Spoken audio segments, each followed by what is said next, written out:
जय भीम साथियों। उत्तर भारत की सियासत में इन दिनों एक ऐसी बेचैनी तैर रही है जो सिर्फ राजनीतिक हलचलों तक सीमित नहीं है, बल्कि समाज के सबसे दबे कुचले वर्गों की चेतना में हो रहे जागरण का संकेत भी देती है। मुजफ्फरनगर की धरती, जिसने इतिहास में कई बार आंदोलन और विद्रोह देखे हैं, आज फिर उसी ऊर्जा से भरी है। यहां चंद्रशेखर आजाद रावण की होने वाली 26 नवंबर की रैली को लेकर ऐसा माहौल बन चुका है कि सत्ता पक्ष से लेकर उनके समर्थकों तक सबके मन में सवाल, डर और बेचैनी दोनों मौजूद हैं। लेकिन यह कहानी सिर्फ एक रैली या एक नेता की धमक की नहीं है। यह उस संघर्ष की निरंतरता है जिसे डॉक्टर बाबा साहेब भीमराव अंबेडकर ने एक सदी पहले शुरू किया था। संविधान की रक्षा, सामाजिक बराबरी और मनुवादी ढांचों के विरुद्ध इंसाफ की लड़ाई। आज जब चंद्रशेखर कहते हैं कि कुर्सी की पेटी बांध लो, संघर्ष की बस शुरुआत है, तो यह वाक्य सिर्फ भावनाओं का उफान नहीं, बल्कि इतिहास की उस पुकार का प्रतिबिंब है जिसे बाबा साहेब ने अपने अंतिम क्षणों तक दोहराया था। Educate, agitate, organise. साथियों, इस वीडियो को शुरू करने से पहले आपसे एक छोटी सी गुजारिश है कि इस वीडियो को ज्यादा से ज्यादा लोगों तक पहुंचाने में हमारी मदद करें। इसके लिए आप लोग वीडियो को लाइक करें, शेयर करें और हमारे YouTube चैनल को सब्सक्राइब करें। और कमेंट बॉक्स में बताएं, क्या आप भी चंद्रशेखर आजाद रावण के 26 नवंबर की रैली के समर्थन में हैं? तो जय भीम लिखकर अपनी एकजुटता दिखाएं, क्योंकि यह एकजुटता ही हमारी सबसे बड़ी ताकत है। यह एकजुटता ही हमें अंबेडकर के सपनों को पूरा करने की शक्ति देगी। अब चलिए हम अपने टॉपिक पर आते हैं। डॉक्टर बाबा साहेब अंबेडकर का जीवन किसी साधारण सुधारक की कहानी नहीं है। यह एक ऐसे महाप्रतिभाशाली व्यक्तित्व का सफर है जिसने समाज को बदलने के लिए न सिर्फ संघर्ष किया, बल्कि उसके लिए आधुनिक भारत की नींव भी रखी। दलित बस्तियों में जन्म लेकर वंचना झेली, अपमान सहा और उसी अपमान को ऊर्जा बनाकर वो ऐसे ऊंचे शिखर पर पहुंचे कि दुनिया ने उन्हें 20वीं सदी के सबसे महान बुद्धिजीवियों में गिना। उन्होंने कोलंबिया यूनिवर्सिटी में अपनी प्रतिभा का झंडा गाड़ा, लंदन स्कूल ऑफ इकोनॉमिक्स से डॉक्टरेट हासिल की और फिर भारत लौटकर संघर्षों की वह राह चुनी जिस पर चलना आसान नहीं था। भारत का संविधान, जिसे वे लोगों की स्वतंत्रता का दस्तावेज कहते थे, उनके जीवन का सबसे बड़ा उपहार था। लेकिन उन्होंने यह भी चेतावनी दी थी कि संविधान कितना भी अच्छा हो, अगर उसे लागू करने वाले लोग बुरे होंगे तो वह बुरा ही साबित होगा। आज चंद्रशेखर का संघर्ष इसी चेतावनी के केंद्र में खड़ा है। जब आरक्षण पर हमले हो रहे हों, जब दलित बहुजन नायकों को जातीय दायरे में कैद करने की कोशिश हो, जब संविधान को कमजोर करने की रणनीतियां बने, तो यह लड़ाई सिर्फ किसी पार्टी, किसी नेता या किसी इलाके की नहीं रहती। यह सीधे सीधे अंबेडकर के अधूरे सपने से जुड़ जाती है। मुजफ्फरनगर की रैली से पहले चंद्रशेखर का बयान बिजली की धार की तरह आया। संविधान विरोधियों को कुर्सी की पेटी बांध लेनी चाहिए, अभी तो सिर्फ बीज बोया जा रहा है। सत्ता समर्थक हलकों में यह बात चुभ गई। अनिल मिश्रा और उनके समर्थक बेचैन हो उठे और ठीक उसी समय स्वामी आनंद स्वरूप जैसे लोग मैदान में उतरे जो जाटव समाज को भड़काने की कोशिश करने लगे। उनका वह वायरल वीडियो जिसमें उन्होंने कहा कि सनातनी जाटव चंद्रशेखर से दूर रहें वरना बर्बाद हो जाएंगे, किसी राजनीतिक मतभेद का बयान नहीं था, बल्कि दलित समाज को उनके ही नेता से काटने की एक सोची समझी रणनीति थी। भारत में दलित नेतृत्व जब जब उभरता है, तब तब इसे जातीय सीमाओं में बांधने की कोशिश की जाती है। इसे विभाजित किया जाता है, कमजोर किया जाता है और नेताओं को बदनाम करने के लिए कितने ही हथकंडे आजमाए जाते हैं। स्वामी आनंद स्वरूप का बयान भी उसी राजनीति का हिस्सा था, लेकिन इस बार माहौल अलग था। जैसे ही वीडियो वायरल हुआ, सोशल मीडिया पर अंबेडकरवादी समुदाय गरज उठा। वीडियो के खिलाफ मुकदमा हुआ और खबर आई कि स्वामी आनंद स्वरूप डर के मारे भाग गए। अनिल मिश्रा की तरफ से सोशल मीडिया पर चुप्पी छा गई।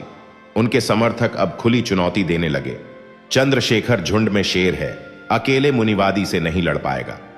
यह दावा महज भीड़ बनाने की राजनीति का हिस्सा लगता है, लेकिन चंद्रशेखर की प्रतिक्रिया इससे बिल्कुल अलग थी। उन्होंने कहा, 26 नवंबर के बाद हमारा अगला पड़ाव ग्वालियर होगा। 6 दिसंबर को दामोदर यादव की यात्रा को हरी झंडी देंगे। यह वाक्य साधारण नहीं था, यह सीधे सीधे संकेत था कि यह लड़ाई अब रुकने वाली नहीं है। यह आंदोलन स्थानीय नहीं, राष्ट्रीय होने की तरफ बढ़ रहा है। 26 नवंबर को चंद्रशेखर की रैली सिर्फ एक जनसभा नहीं है। इस दिन भारतीय संविधान लागू हुआ था। यह दिन बाबा साहेब की दूरदर्शिता और संघर्ष की याद दिलाता है।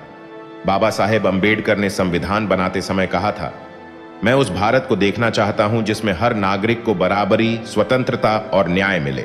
लेकिन आज जब दलित बहुजन समाज पर हमले तेज हो रहे हैं, जब आरक्षण को कम करने या खत्म करने की आवाजें उठ रही हैं, जब विश्वविद्यालयों से लेकर नौकरी तक में भेदभाव जारी है, तो 26 नवंबर का महत्व और भी बढ़ जाता है। चंद्रशेखर की रैली इसी दिन इसलिए रखी गई है क्योंकि यह वह तारीख है जो भारत के लोकतांत्रिक अस्तित्व की नींव है।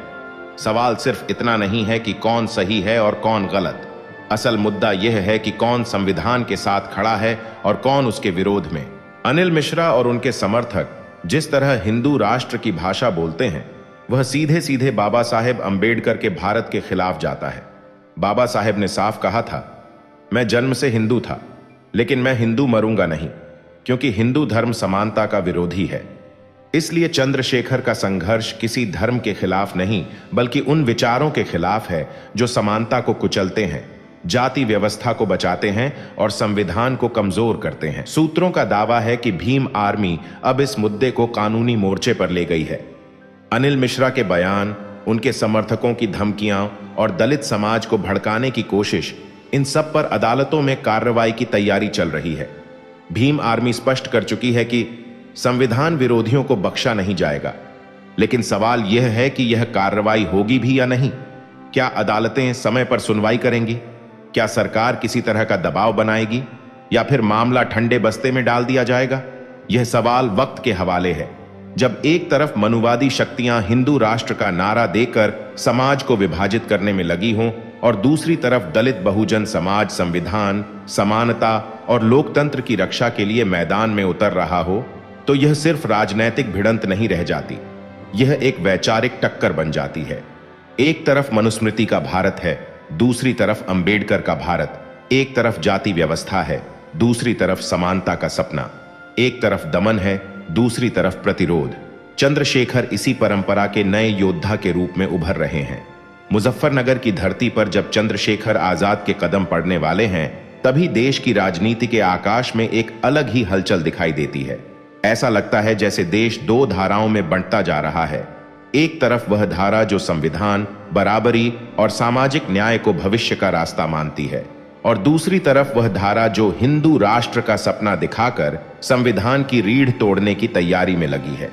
इस विभाजन के बीच चंद्रशेखर आजाद, भीम आर्मी और अंबेडकरवादी आंदोलन आज जिस ऊर्जा, दृढ़ता और रणनीति के साथ उभर रहे हैं, वह किसी संयोग का परिणाम नहीं है। यह उस चेतना का पुनर्जागरण है जिसे डॉक्टर बाबा साहेब अंबेडकर ने 100 साल पहले जगाया था। शिक्षा से शक्ति, संगठन से सामर्थ्य और संघर्ष से परिवर्तन। 26 नवंबर वह तारीख है जब भारत का संविधान लागू हुआ था। इस दिन अंबेडकरवादी समुदाय के लिए सिर्फ उत्सव का कारण नहीं होता, बल्कि यह वह दिन है जब देश को याद दिलाया जाता है कि लोकतंत्र का असली मालिक जनता है, न कि कोई धर्म, कोई जाति या कोई सत्ताधारी राजा। चंद्रशेखर इसी दिन मुजफ्फरनगर में एक विशाल सभा करने जा रहे हैं। यह रैली क्यों महत्वपूर्ण है? क्योंकि यह रैली संविधान की रक्षा के नाम पर हो रही है, उस संविधान की जिसे बार बार कमजोर करने की कोशिशें हो रही हैं, उस संविधान की जिसमें आरक्षण, समानता, न्याय और स्वतंत्रता की आत्मा बसी है। बीते कुछ वर्षों में बार बार यह सवाल उठाया गया कि क्या भारत को हिंदू राष्ट्र बनाया जाना चाहिए? क्या आरक्षण खत्म हो जाना चाहिए? क्या अंबेडकर के विचार आज भी जरूरी हैं? चंद्रशेखर की रैली इन सभी सवालों का सीधा जवाब है। यह रैली एक घोषणा है, भारत संविधान से चलेगा, मनुस्मृति से नहीं। दलित राजनीति लंबे समय तक मौन रही, एक ही बड़े नेतृत्व पर टिकी रही और कई बार समझौते करती रही, लेकिन भीम आर्मी उस मौन को तोड़कर आई। चंद्रशेखर आजाद ने गांव-गांव जाकर दलित युवाओं को बताया कि समानता किसी दान से नहीं मिलती, उसे संघर्ष से हासिल किया जाता है। अधिकार किसी कृपा से नहीं मिलते, उन्हें छीनना पड़ता है। भीम आर्मी के इस नए मॉडल में 3 बातें सबसे खास हैं। पहला, स्थानीय संगठन, डिजिटल जनजागरण, सोशल मीडिया को हथियार की तरह इस्तेमाल करना भीम आर्मी की सबसे बड़ी ताकत बनी। अंबेडकरवाद पहली बार गांवों से निकलकर मोबाइल स्क्रीन तक पहुंच गया। दूसरा, जाति उन्मूलन का ठोस एजेंडा। भीम आर्मी सिर्फ एक जातिगत संगठन नहीं है, बल्कि जाति खत्म करने का वैचारिक आंदोलन है। यह बात मनुवादी राजनीति को सबसे ज्यादा परेशान करती है। तीसरा, भयहीन और संघर्षशील नेतृत्व। चंद्रशेखर ने जेल, हमले, धमकी सब सहा, पर झुके नहीं। यही कारण है कि विरोधियों को उनसे डर लगता है और समर्थकों को उनमें उम्मीद दिखाई देती है। स्वामी आनंद स्वरूप का वायरल वीडियो किसी व्यक्तिगत राजनीति का बयान नहीं था, बल्कि उस विचारधारा का चेहरा था जो दलित बहुजन एकता से भय खाती है। उन्होंने जाटव समाज को भड़काने की कोशिश की, चंद्रशेखर को फर्जी व्यक्ति कहा और हिंदू राष्ट्र का नारा लगाया। पर वास्तविकता यह है कि चंद्रशेखर का संघर्ष किसी धर्म के खिलाफ नहीं है। वह स्पष्ट कह चुके हैं, हमारा संघर्ष उन लोगों से है जो संविधान को खत्म करना चाहते हैं। दूसरी तरफ अनिल मिश्रा और उनके समर्थक लगातार भड़काऊ बयान देते रहे। भीम आर्मी ने इनके खिलाफ मुकदमे दर्ज करवाए हैं और कानूनी लड़ाई तेज हो चुकी है। यह संघर्ष व्यक्ति बनाम व्यक्ति का नहीं है, यह संविधान बनाम मनुवाद का संघर्ष है। चंद्रशेखर ने घोषणा की कि 26 नवंबर की रैली के बाद उनका अगला पड़ाव होगा ग्वालियर 6 दिसंबर। 6 दिसंबर वह दिन है जब डॉक्टर बाबा साहेब अंबेडकर ने अंतिम सांस ली थी। इसे परिनिर्वाण दिवस कहा जाता है। यह दिन दलित समाज में क्रांति, चेतना और प्रतिरोध का प्रतीक बन चुका है। ग्वालियर में दामोदर यादव की यात्रा को हरी झंडी देना सिर्फ एक औपचारिक कार्यक्रम नहीं है, बल्कि यह एक संकेत है दलित बहुजन एकता उत्तर भारत से निकलकर पूरे देश में फैल रही है। और यह एकता अब सिर्फ जातिगत आधार पर नहीं, बल्कि संविधानवादी आधार पर बन रही है। मनुवादी राजनीति के लिए यह सबसे बड़ा खतरा है, क्योंकि यदि दलित बहुजन, पिछड़े, अल्पसंख्यक और किसान मजदूर एक राजनीतिक मंच पर आ जाए तो भारत की राजनीति हमेशा के लिए बदल जाएगी। डॉक्टर अंबेडकर ने सिर्फ संविधान नहीं लिखा, उन्होंने भारत को आधुनिकता की दिशा दी। उनकी चेतावनी आज और भी प्रासंगिक हो चुकी है। अगर हिंदू धर्म जाति व्यवस्था को खत्म नहीं करेगा तो जाति व्यवस्था हिंदू धर्म को खत्म कर देगी। आज भी शिक्षा में भेदभाव, नौकरियों में गिरता आरक्षण, विश्वविद्यालयों में दलित छात्रों की आत्महत्याएं, मंदिरों और गांवों में छुआछूत, भीड़ हिंसा और वोट बैंक की राजनीति में दलितों की उपेक्षा, यह सब दिखाता है कि अंबेडकर ने जिस सामाजिक न्याय का सपना देखा था वह अभी अधूरा है। आज चंद्रशेखर का संघर्ष उसी सपने की लौ को फिर जगाता है। सड़क से संसद तक, कमरों से कोर्ट तक, सोशल मीडिया से गांवों तक, हर जगह एक नई लड़ाई उठ रही है। यह सवाल सबसे बड़ा है और इसका उत्तर राजनीति से ज्यादा समाज में छिपा है। अगर 26 नवंबर की रैली दलित बहुजन एकता का मंच बनती है, संविधान की रक्षा को राष्ट्रीय मुद्दा बनाती है, युवाओं में प्रतिरोध की नई चेतना जगाती है और अंबेडकरवाद को एक बार फिर मुख्य धारा में ला देती है, तो यह रैली एक मोड़ साबित हो सकती है।